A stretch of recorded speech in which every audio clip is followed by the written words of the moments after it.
What's good, family? Hope everyone's having a blessed Thursday night. Some of you probably still working or just came home from work, winding down. Good timing. The HBCU Fanatics are here. Of course, have my brother, Coach67Sportstv. Shout out to the mighty LDBC. Was good, Coach? Man, I am blessed and highly favored. How are you doing this evening, bro? I'm blessed, man. I can't complain about anything at all.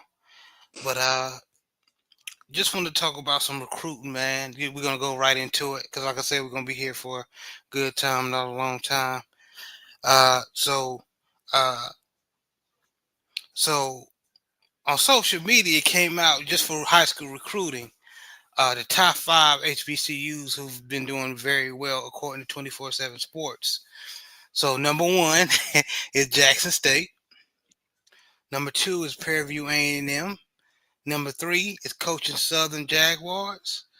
Number four is Howard, those Bison, and number five is Alabama State. So it seems like Coach White, Coach Tremaine Jackson, Marshall Falk, T.C. Taylor, and uh, Robinson Jr. Coach Robinson Jr. is doing their thing. Coach, what's your opinion on this? Well, I think it's somewhat accurate, truthfully speaking. I think all of these teams have had good recruiting classes, but like we always say, you're really not gonna be able to tell until Putting you pads on, yeah. yeah, you put the pads on and you really get it going. And I'm not even gonna say just from the outset. I think it'll take probably a few weeks into September to see what each respective team is really working with. But I think on the surface, I think that's pretty accurate. But I think that's only from a high school perspective standpoint. Southern has gotten players out the transfer portal. They flipped one player from Mississippi State. They got a offensive lineman that went to Arkansas and Arkansas State. So I mean, they got a transfer running back from Texas A&M. So truthfully speaking, like they got some pretty good players. Just as all the other players from all these respective schools on the list. So I think they really just kind of taking into consideration just high school players. But I think when you look at the players in the portal, truthfully speaking, I think Southern probably slightly edge a couple of other teams, at the top of the list. But overall, I think it's pretty accurate and it's on point. But the thing about it from Southern University perspective, I'm hearing that the next 2 days, Southern gonna sign a few more players, and in addition to that, from what I'm understanding, in the next phase of the transfer portal, in their next window, like they're really gonna be real active trying to fill any holes. And basically, they were saying in terms of this particular recruiting class, it's the best recruiting class that Southern University has had in a long time. Also, they're also saying that the football IQ of these players is pretty high because these players are pretty intelligent. Like Rashawn T. Couillon, he got like a 4.7, I think. Another player got like a 4.6. So these young men have high GPAs. And not only that, but they were saying in terms of athleticism and team speed standpoint, like this is going to be the most athletic uh, team Southern University has had in a while. And in addition to that the team speed is going to be, far superior than what it's been in the past. I mean, they've been able to flip a couple players from some bigger schools, and like they were saying, more than anything, some of these players they really didn't have to go hunt for. Those players were seeking Southern University and seeking Coach Falk. So I think from a Southern University perspective, things are looking up. Yeah, nah. Uh, Thank you for you always keeping tabs on your Southern Jaguars, and salute to my brother 86 Ghost in the chat. What's going on, man? Appreciate you for supporting. But I was peeping that on the MEAC side, and just keeping tabs on Coach Vic. Um, I noticed he recruited two players from uh high school 6A state championship winners from last year. Oscar Smith in Virginia. He got an offensive lineman, Davion Martin, and then he picked up another young man, which another offensive lineman, Dreon Wallace, from that championship, high school championship squad in Virginia, for that offensive line. So looks like Vic is doing his thing as well. No, three, excuse me. He also picked up the wide receiver from that from Oscar Smith High School, the 6A state champions, and then he stole from my PWI school, North Carolina. Which those who don't know, I am a North Carolina Tar Heel fan. He picked up a wide receiver from the portal, brought him home back to Virginia. Paul Billups the second for wide receiver. So he's doing he's trying to do his thing. Of course, we're gonna see how everything turns out. But it looks like he's trying to do his thing as Yeah, well. you know, at this point, this is the point of the season where I'm sorry, this is the point during the off season in which you are really trying to, build your roster up, improve for next season. I mean, me personally, I prefer to get as much as you could in this phase of the transfer portal, as opposed to just waiting for the next phase of it. And truthfully speaking, I think he's done a decent job, but not just him. I think another team that people sleeping on is Grambling. I think Grambling has had, in a sneaky type way, I think they've had a pretty good recruiting class. So, Yeah. That list we saw, it didn't have Grambling on it. I think Grambling did better than a lot of people thought. A lot of people think, you know what I'm saying? So don't sleep on a team like Grambling. No, you can't. You cannot. Um, Especially with their coach, man. I like their coach. I'm glad they stayed with him for at least this year. Of course, we don't know if they're gonna. We gonna tell after this coming up season whether they're gonna keep on staying with him, man. Oh, I mean, I don't know. I mean, from what I understood, I don't think they gave him just a 1-year deal. I mean, from my impression, Mickey Joseph got like an extension of a few years. Maybe I'm wrong, but from what I heard, I heard that as well, but still, you know how the SWAC can be, SWAC fan bases. well, I mean, the thing about it is, Or not the fan base, excuse me, but the administrations well, I of these mean, HBCUs. Grambling administration is known for being somewhat fickle at times. However, I don't think they could really afford to give him a contract extension and then turn around and let him ride like that. They can't roll like that because they don't have those type of finances, as far as I'm concerned. And from what I was told behind the scenes, that was the reason why Corn State didn't move on also. So, if you're a school, if you're a Power 4 school like LSU, you can afford to blow millions and burn money because, I talk about this all the time. State of Louisiana owes Southern University over $1 billion.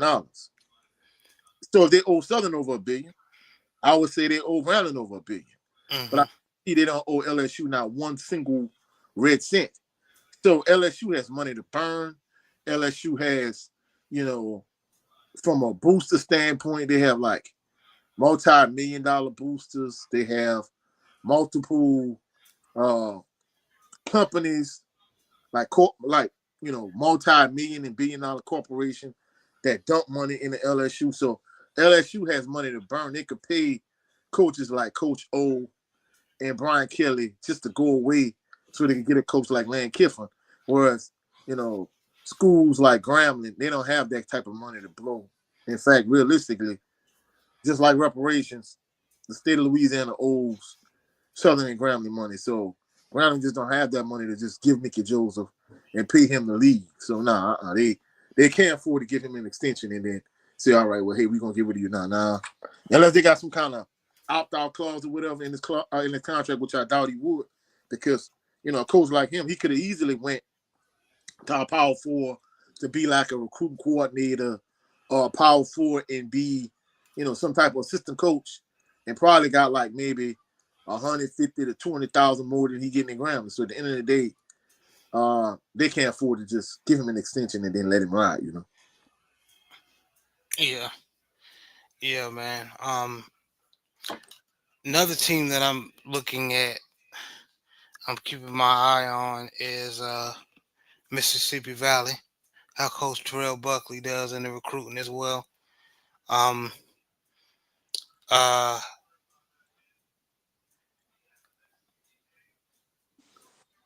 I see he got a couple of offensive linemen. Um, but I wasn't able to find much. But I know he cooking. He's trying to build that team up. But we gonna see, man. Well, I mean, it's gonna be interesting to see how big the recruiting class is. So, I mean, I think that though the thing people need to take into consideration when they're looking at these recruiting classes uh is like how many players you bring in, and not only that, like the quality of player. I mean, if you bring in like 26 like elite level players, even though you might not have the kind of depth you want on your roster, like the quality of your team is gonna go up. You know what I'm saying? So it's gonna be interesting to see because this one of the things you and I really, we really kind of honed in on. We were like, hey, is he gonna be able to really turn this program around? Right. Truthfully speaking, uh, I'm sure, you know, as much as we talked about Coach Prime, man, I don't even know if he could have turned Valley around to be truthful. So I agree with you, man. because Jay Good and I was having this conversation, several months back, and we was talking about Coach Fred McNair, and you know, of course he has ties to the state of Mississippi, legend at Alcorn State. We were saying somebody like him, for him to get another shot and maybe potentially being a head coach again, he probably would have to take a job like a Valley job, or even go down to Division II, or maybe even take a high school head coaching job. But we were saying, like, we was just having this conversation. We was like, before they hired Terrell Buckley, would he be interested in even taking a Valley job, or would he prefer to be an assistant coach at a school like Southern? So at the end of the day, that would be an interesting dynamic. If we just gonna say the money was even. Would he Okay. rather would he rather be an assistant coach at Southern, or would he rather be the head coach at Valley? That's a Okay. And tall mountain to climb right there. let me give this update, Coach. So for all my Delta Devil fans, if you want to see what Coach Terrell Buckley of the 2026 signees are, you can go to Instagram, go to Valley State FB on Instagram. You can see all the signees, and also if you can go to uh Blue Blood Blue Blood channel, he has a series on YouTube, and he does an interview, going up, just talking about football, but also he goes into what plans and signees that he's doing or trying to pick up. So matter of fact, I'm gonna watch this when I get off while I'm working. But yeah, man. Salute guy. He says your boy Jay. All Southern fans coming in here. Salute guys. Hope it's all is well, man. I appreciate you coming by, Jay. Okay, here comes Adrian Cook. Let's go, FD. Here you go. Your boy Jay. Shout out to Fred for staying at Southern as an analyst. Yeah, shout out to that brother, man. Yeah, yeah, yeah. Yeah, but man, I'm just it's even though we said football is over, I'm not gonna lie. This is one of my favorite times of year. 'Cause you see how the start of the reconstruction a lot of these rosters. Yeah, So yeah, yeah, yeah. Excuse me. And of course, Southern, they brought in 26 heavy hitters, so they definitely reconstructing the roster big time. I'm gonna talk about it more in depth tomorrow night, but Coach Falk did this thing I can't front, and plus, like I said earlier, They got a few more players that's going to sign in the next couple of days, from what I was told, and from what I was told also, they're going to do a lot of damage. Well, they're going to attempt to do a lot of damage and fill a lot of holes in the second phase of the transfer portal. Hey, Coach Terrell Buckley picking up a lot of people. He's staying in that Louisiana. He got like three people from kids from Baton Rouge. Well, I'm not gonna lie. I mean, you got players from Baton Rouge all over the SWAC. In fact, Jay Good sent me this. They had this offensive lineman. He a beast. He go to prep, Madison Prep. You know, you and I talked about this in the past. How CCL, which is the feeder middle school for prep, they was synonymous for trying to poach players from other EBR schools, including the school I was the head coach of at the time. But prep is a powerhouse in Baton Rouge, and he was offered by Southern and Valley. He ended up going to Grambling. So at the end of the day, like, you got players from Baton Rouge all over the SWAC, not just all over the SWAC, but even if you look at the SEC, there were players that over the years that LSU wanted, and they would end up going to other SEC schools like Ole Miss, like Alabama, like Mississippi State, wherever. And it's the same thing with the SWAC. I mean, so many times over the years, you have players that Southern overlooked, literally right in Baton Rouge, from Baton Rouge, and they will come back to AW, whether they play for Prairie View, Jackson State, Alcorn State. To me, seemed like, especially like Alcorn State, Jackson State, Prairie View, just from schools all over the SWAC, like, they would come back and they would hurt Southern at AW. So, you can't get every single blue chip player in EBR or even in Baton Rouge and the surrounding areas, period. So you're gonna have some diamonds in the rough that go off to other SWAC schools, and even if you LSU, other SEC schools. Yeah, man. Yeah, you're right. You definitely right, man. ABC Ghost. Uh, your boy Jay said you have over 60 players total. It was 25 on the first day. The whole team going to be new at Southern. Yeah, that's what it sounds like and looks like. Your boy Jay. I know y'all in Jaguar Nation excited. I definitely would be. Grambling recruiting Baton Rouge heavy. Meanwhile, Southern recruited North Louisiana heavy. Yeah, but I mean, Southern got some dogs, a couple of dogs from Car. Etna Car is on that West Bank of New Orleans. They starting to be a real powerhouse at this point. I thought they been in the car being a powerhouse. Oh yeah, they've been a powerhouse, but you got to realize, we talked about this, me and Jay Good behind the scenes, and you and I kind of behind the scenes too. When they reconstructed State of Louisiana when it comes to that private school league, I think it kind of watered it down a little bit, but I don't think it's just the fact that they watered it down, that you have teams like the Zachary High Broncos, which is like 20 minutes from door to door from Southern University campus, or teams like Etna Car.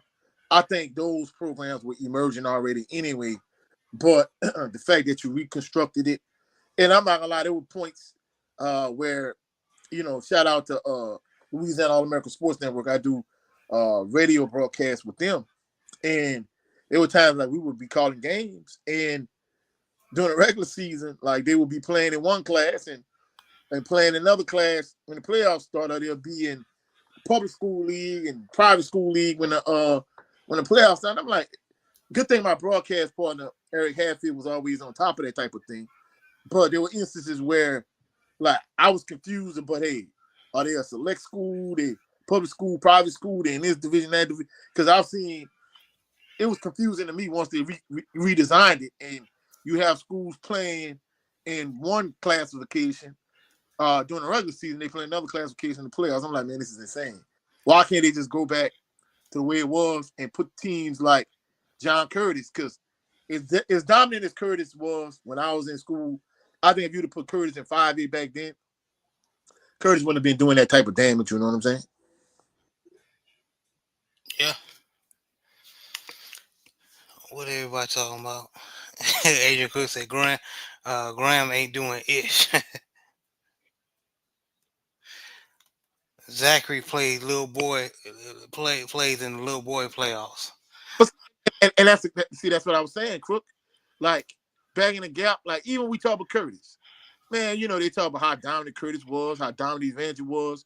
To me, even though I know the number of kids they had at their school, they might not have had the numbers to be in 5A, but you recruiting players, you handpicking players, you poaching players, you're going around pretty much putting together like glorified all-star teams in certain instances. Man, just let teams like that, like John Curtis and Evanger, just let them play 5A. Let them play in 5A and just keep it pushing.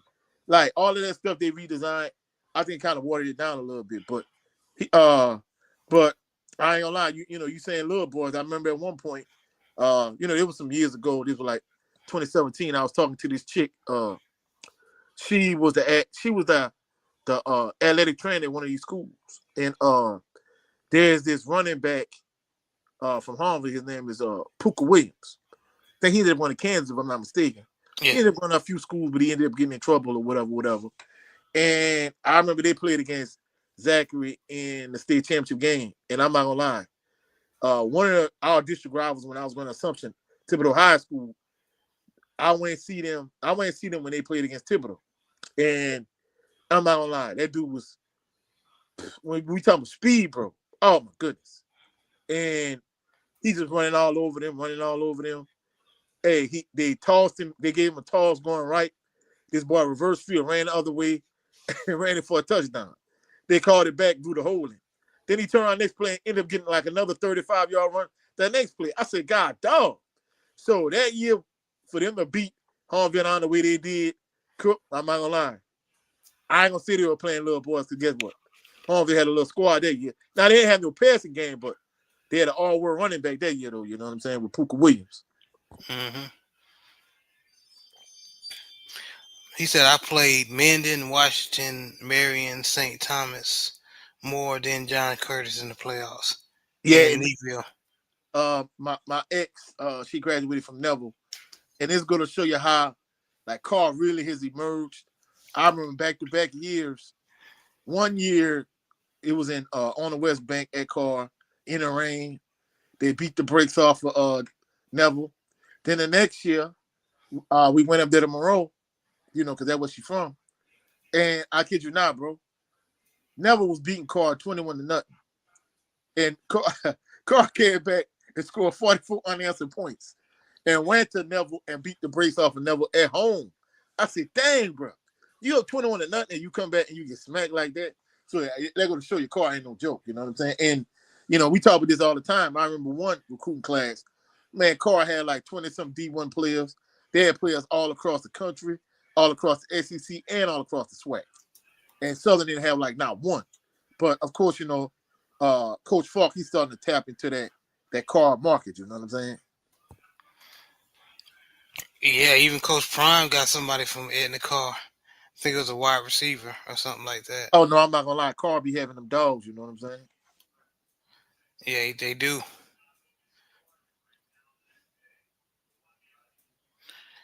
And talking about the portal, I did not know Jace Edward, former edge from Jackson State, he transferred to Prairie View A&M. I Yeah, remember when he was that last recruiting class of Prime before he transferred. So go ahead, Coach. You cut out. no, I ain't cut out, bro. I was letting you cook, bro. Oh, okay. My bad. Okay. Of course, and everybody know Andrew Body Man, went to when, Alabama State. oh, I ain't gonna lie, them Alabama State fans, man, they talking greasy on social media, talking about Big Bama State. And I'm like, bro, like, before he came back, like, y'all were as quiet as church mouses. Like, wasn't saying nothing. He came back, and not Carl Ligon from Southern, but the other running back. He came back, and a couple of them went back, whatever. And, man, they get to talking crazy. Big Bama State, woo, and, we're going to get Southern the first game of the season, and we going to have a revenge tour across the SWAC, and I'm like, man, man, they talking greasy. I said, damn. Yeah, yeah. A lot of the what we call the blue bloods because they having real good. They seem like they having a good recruiting right now.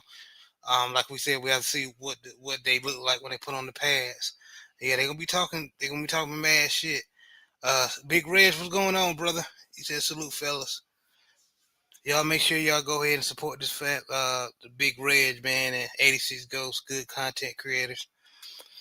But and then former Delaware State running back Marquise Gillis, he found a home at Arizona State.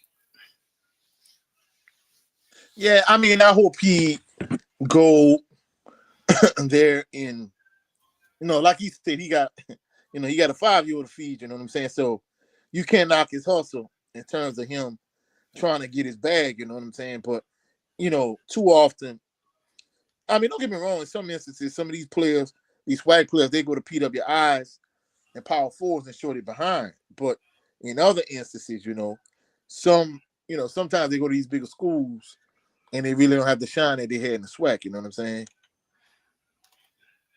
Yeah, that's true. And I just don't hope good players, man, get stuck in the portal. Which I don't. If you worth a damn, they gonna find you. Like I'm surprised former Mississippi Valley All American HBCU tight end. I don't think he found a home. Who you Jackson talking? Davis. Oh, all right. Yeah, he's still in the portal, but whoever picks him up is gonna get a good damn good tight end. But he's still in the portal though. Yeah, I mean, sometimes certain guys get stuck, and then like I was saying earlier, sometimes these guys go to bigger schools. Like Malachi Bailey. He went to Arizona, and Malachi Bailey didn't have the same kind of impact at Arizona that he had at Alcorn State. So in some instances, it's best if guys kind of stay put and whatever. And in other instances, if they get a bag and they really want, see if they really on that level like that, you know, and they feel like the sky's the limit, hey, it is what it is. Because every time this come up, I talk about Trey Lane, right? And as much, for the most part, every time I talked about him, I always talk glowingly about him. But the one time I was like, hey, yeah, man, hey, he shouldn't have transferred from Southern and went to Indiana and then Eastern Michigan. You know what I'm saying? And I did the video about him. And man, oh boy, well, it wasn't a video, it was a live stream, but he got butthurt and he in the comment section and this, that, and the third. I'm like, oh, hey, bro. Like, if you want to come and talk about it, that's cool. But like, you got all, you seem like you are upset the fact that I said you should have stayed at Southern. If you look at his numbers, he the best year of his career when he was at Southern. Prior to coming to Southern, after leaving Southern, he ain't really did nothing. You know what I'm saying? He hollered, but he got hurt. That's cool. I don't care if you got hurt or not. I'm just looking at the numbers. You know what I'm saying? But even with that being said, like, you didn't have nothing to say when I was talking good about you. So why are you upset that I'm saying, hey, he should have stayed at Southern? Like, it is what it is. So it kind of go to show you that some of these players nowadays, they, they tender skin. You know what I'm saying? It's like, come on, man, you got to have thick skin. You got to have tough skin if you're going to, play in the CFL. You know what I'm saying? That's true, man. But it's gonna be interesting to see how all the pieces fall into play, man. Um, but overall, man, the Jackson State fans they've been talking cash shit, but Man, I'm not from, gonna lie. Right from now, what it looks like, they doing their thing. TC man, Taylor doing his thing, man. like, hey, like Crook said, man, bump them. You know what I'm saying? Because right now, speak, rough in the SWAC. Avis Heat is talking cash money stuff. Talking about Southern gonna go 2-10 again next year. Woo the woo the woo. I'm like, dude, I've been following the SWAC for over 40 years. Over the last 20 years, I done been right way more than I've been wrong. And I ain't just talking greasy, just to be talking greasy. I'm keeping it a buck, you know what I'm saying? Hmm. So you right once. And this is one of the few times I've been wrong. and I'm gonna listen to you. Man, you don't know nothing about football like that, ABC. You know what I'm saying? 3/4 of the time, you didn't be talking about the shows. You just look at the thumbnail and comment based on the thumbnail. You know what I'm saying? So I'm like, bro, get out of here, bro. I don't have over 1,000 subscribers because I don't know what the hell I'm talking about. You know what I'm saying? If I didn't, if I didn't know what the hell I Right. was talking, I would have 1,000 subscribers. You know what I'm saying? And not only that, but we Facts. would be in a position. And look, there you go. He responding again. Tell me, bro, every year you say the same thing. You're gonna go undefeated. Man, come on, bro. This dude just talking out the side of his neck. Yeah, And this, you don't. Must say you do love your Jaguars. The one thing you do say, you don't say is they gonna go undefeated. oh man, he talking out the side of his neck. But hey, Yeah, like Crook said, he don't know nothing but no ball. You know what I'm saying? Hey, he just riding that GSU wave. You know what I'm saying? yeah, I hear you, man. But I ain't talking about the Johnny come lately. I'm just talking about the TC Taylor doing his thing, man. Him being actually a good coach and Coach Prime leaving the Jackson State program in good hands with Coach T.C. Taylor. So shout out to Coach T.C. Taylor. Shout out to Marshall Falk over there doing his thing in Jaguar land. Um, uh, Coach Robertson, Tremaine Jackson. Who else I'm missing? That's doing his thing. Oh, how FAMU doing? Did you hear anything on FAMU? Well, I mean, according to FAMU fans, they doing good. Because of course, Quentin Gray, he bringing some of the players. Like he got Isaiah Knowles, and then he turned Oh around yeah, that's right. and he got no. After that, he got a quarterback from a bigger university. So me and Jay Good and I was talking about it behind the scenes. We were like, is he gonna ride with Knowles? And Jay Good was like, no, this is how it should be. You should have to come in and compete for your spot. So that's probably what's gonna happen. You know what I'm saying? Facts.